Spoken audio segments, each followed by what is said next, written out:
In the spotlight, from Boston to Broadway, the Emerson Colonial Theater has once again become the go-to spot to launch a new show, which is now heading to the Great White Way.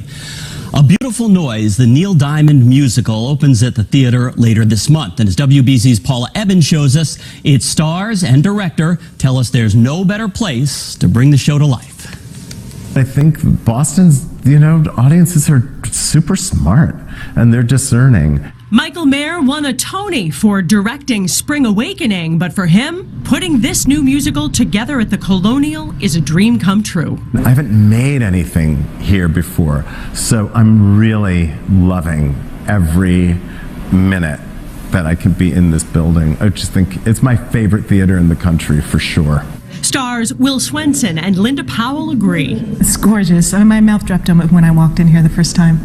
Yeah, it's one of the great theaters in the entire country. I mean, the theater history that's come through the 100+ years of history of this theater is incredible. We're sitting in a room where Rodgers and Hammerstein hammered out pieces of Carousel. I mean, it's incredible. From Sondheim's A Little Night Music to Bob Fosse's Dancin', the Colonial Theater has given birth to shows that became classics.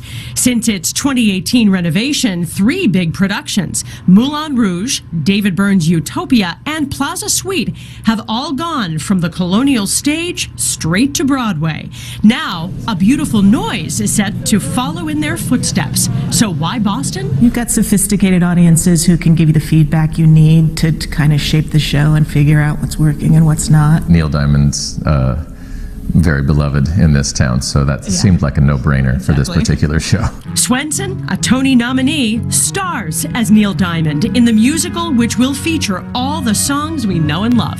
It's a thrill and it's daunting to try to get it right, because it's tough to match his talent, his energy, his sound. You can bet everyone will be waiting for one song in particular.